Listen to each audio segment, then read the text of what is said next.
राजीव गांधी की फोटो के साथ लिखा कि उनका स्विस बैंक में अकाउंट है, 1.87 बिलियन स्विस फ्रैंक का अकाउंट है, जिसमें पहले नॉमिनी सोनिया जी थी और 18 साल का होने के बाद राहुल गांधी जी हो गए।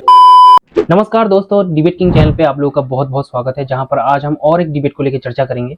और ये डिबेट होने वाला है कांग्रेस की जो गाली वाली मैडम है, मतलब सुप्रिया सिन्हा जी, उनके साथ बीजेपी का प्रवक्ता सुधांशु त्रिवेदी जी का। तो यहाँ पे पहले हम देखेंगे कि डिबेट में सुप्रिया जी जो है अडानी के मुद्दे पर सुधांशु जी को घेरने की कोशिश करती है, लेकिन उसके बाद सुधांशु जी बहुत चतुराई से उस मुद्दे को साइड करके धीरे धीरे कांग्रेस पार्टी का पोल खोल देता है जनता के सामने, और उसमें ऑडियंस का जो रिएक्शन है वो भी आप देख पाएंगे। तो फिर चलिए देखते हैं डिबेट में। हमारे बस 3 सवाल है, इस 3 सवाल का जवाब क्यों नहीं मिल रहा है? कितनी यात्रा पर अडानी आपके साथ गए, कितनी यात्रा पर अडानी आपसे वहां पर मिले, और कितनी यात्राओं पर आपके आने के बाद अडानी को कॉन्ट्रैक्ट मिल गया? हम इस साठगांठ की बात कर रहे हैं। इन तीनों सवालों का आप जवाब दीजिए, उसके बाद से अगले विषय पर जाएं। अडानी ने बिजनेस किया है, इनको लगता है कि उसमें बहुत सारा गड़बड़ हुआ, इसलिए सैकड़ों करोड़ कमाए। मगर ये बता दें, 3 पुश्तों से ना किसी ने नौकरी की है और ना किसी ने कोई बिजनेस किया है। फिर ये सैकड़ों करोड़ की संपत्ति कहां से आ जाती है और सैकड़ों करोड़ का इनकम टैक्स का नोटिस कहां से आ जाता है? मुझे ये बात बता दें, ये देश का युवा जानना चाहता है कि ये फितरत क्या जानना चाहते हैं कि 15-16 गुना से अधिक संपत्ति बढ़ जाती है बगैर कोई नौकरी या बिजनेस किए हुए। तीनों बातों का जवाब दीजिए। और साथ ही एक सेकंड, पीएम ने यह भी कहा है कि 90 बार चुनी हुई सरकारों को कांग्रेस पार्टी ने गिराया था। आप कैसे फिर ऑटोक्रेसी का या अलोकतांत्रिक होने का? जी लगता था कि थोड़े पढ़े लिखे आदमी भाजपा में है, लेकिन जिस तरह की बातें कर रहे हैं ये भी व्हाट्सएप और फेसबुक के खर्रे ही पढ़ के आए हुए लगते हैं मुझे। और मैं आपको बता देती हूं क्यों। इन्होंने पूछा कहां से आय आती है। जिसकी भी आप बात कर रहे हैं वो चुने हुए सांसद है 5-5 बार के। जाइए देखिए उनके क्या रिटर्न्स हैं, जाइए देखिए माय नेता गॉव इन पे कर लीजिए, ईसी में उनके एफिडेविट है, जाइए देखिए। आप लंबी लंबी बड़ी बड़ी आंखें करिए, जलेबी बनाइए, यहां पर उससे मुझे कोई फर्क नहीं पड़ता है। इस देश की जनता ये जरूर जानना चाहती है कि अडानी की जांच पर आपके मुंह में ताला क्यों लग जाता है। उन्होंने जो इतना बताया बरगलाने की बात, तो मैं आपको बात बताता हूं इस कंपनी पे क्यों रोक लगी है।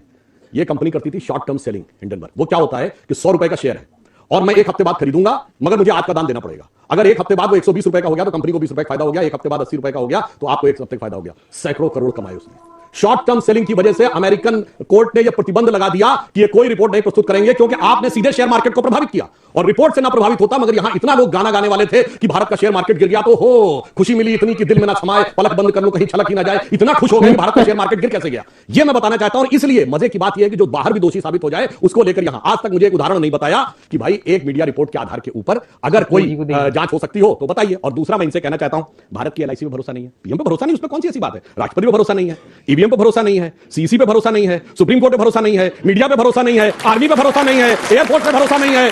अरे मेरे भाई एक चीज तो बता दो जिस पे भरोसा हो। इसीलिए मैं कहता हूं इसमें क्या रखा है देखे है जो तू आन के पास, बदगुमा वहम की दारू नहीं लुकमान के पास। वहम का कोई इलाज नहीं हो सकता। और मैं एक बात कहना चाहता हूं, सुनिए, जानते हैं मित्रता क्या होती है? सबसे बड़ी कंपनी कौन सी थी कारों की? मारुति।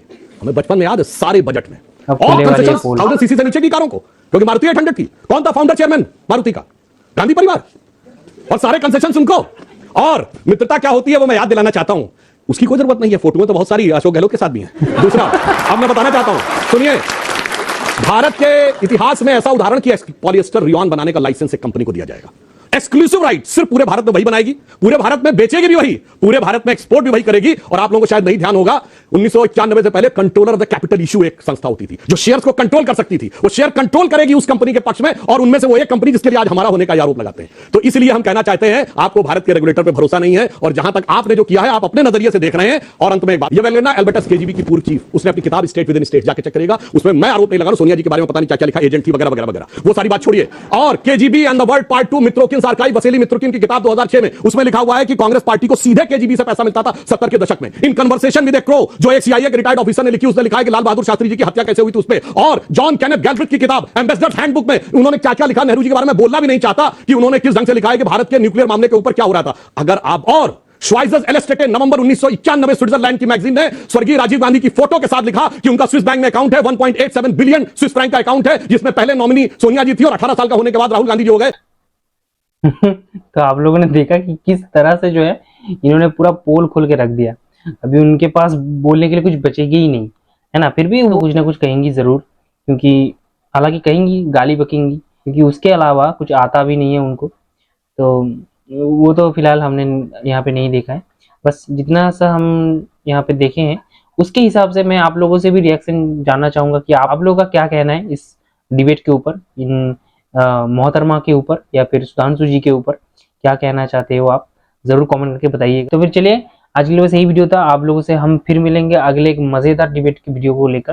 तब तक के लिए स्वस्थ रहे, सेफ रहे।